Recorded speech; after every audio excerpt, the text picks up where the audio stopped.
Hey, what's going on, guys? This is Dr. Jeff with Kinetic Evolution, and today we're going to go over some exercises to help you maintain that foot, or you might even be dealing with some foot pain, foot tightness, stiffness at the end of the day after being stuck in a restrictive shoe. You might even be getting pain further up the chain, like ankle, knee, hip, that sort of thing. It's just not responding well to treatment. Worthwhile checking out the foot. So, what we want to do before we actually get into it is sort of understand what's going on with the foot and what we're working with. So, as we can see, we got a lot of bones, a lot of joints. Anytime we have a lot of joints, we're dealing with that supportive soft tissue, the ligaments, joint capsules, stuff like that. And then we're also going to be dealing with a lot of muscles and tendons to move those joints. So how those all work together in the foot is we create some arches.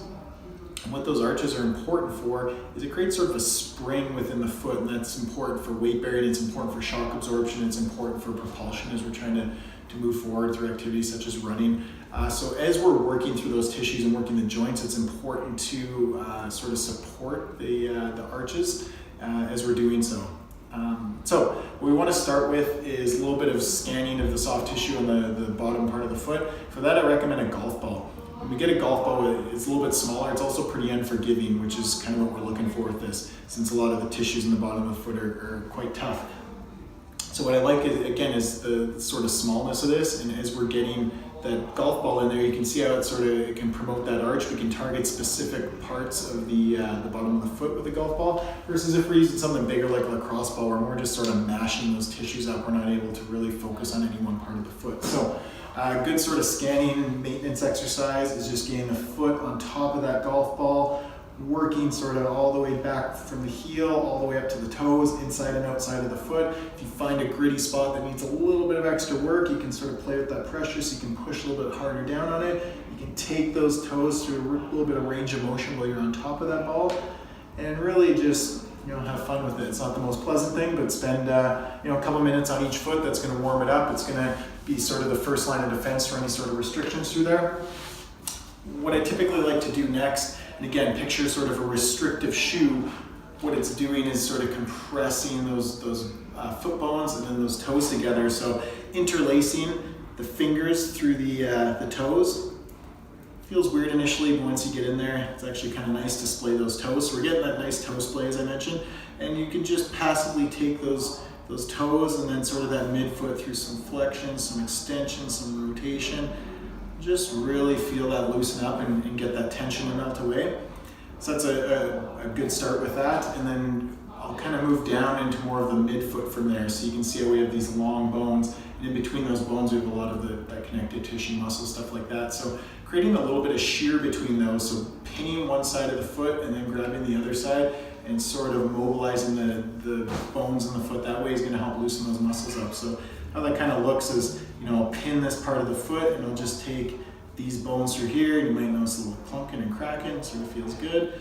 And doing the opposite side through there. Again, you're just shearing up and down, just feeling that tension release. And what I might even do is I'll get a knuckle in there and I'll push sort of the inside and the outside of the foot around that. So as my knuckle's up there, I'm really just sort of promoting that arch, but loosening up all those structures in that midfoot as well.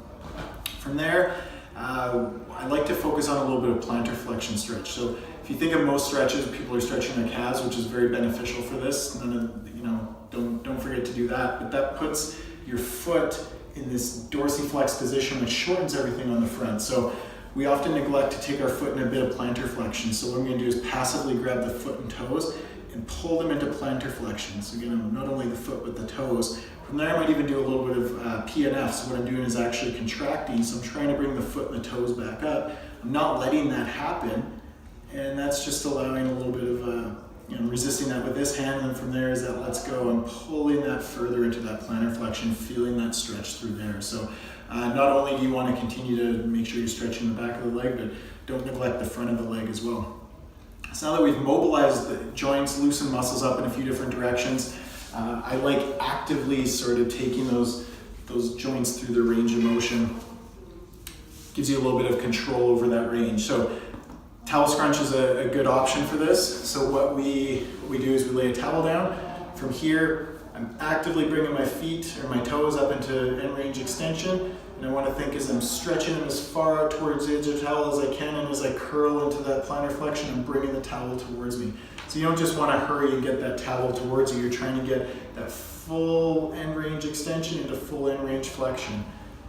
Just spending a couple of minutes on each foot with that. Again, you get your full control over that full range of motion, actively mobilizing those joints and using those muscles.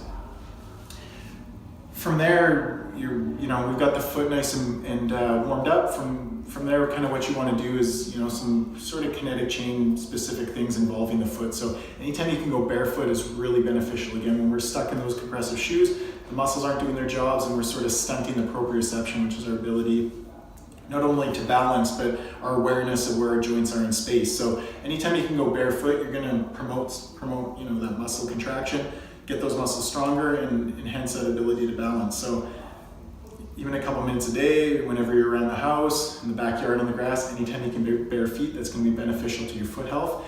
And then consciously doing some single leg balancing. Maybe it's just when you brush your teeth, maybe it's if you're in the kitchen or something, but getting on one foot and actively stabilizing through there. And it might be tricky initially, you might need to hold on to something, but as that gets easier, you can challenge it a little bit more. You can stand on an unstable surface like a pillow, you can bounce a ball off the ground, off the wall, you can spell the alphabet with the leg you're not standing on, to really challenge those muscles in sort of different directions, trying to throw yourself off balance, so to speak, but balancing through it. So give those a shot, see if that improves your balance, see if that reduces your pain, see if that improves your performance. So let us know how it goes for you. If you have any questions, leave a comment in the section below. Love to hear from you.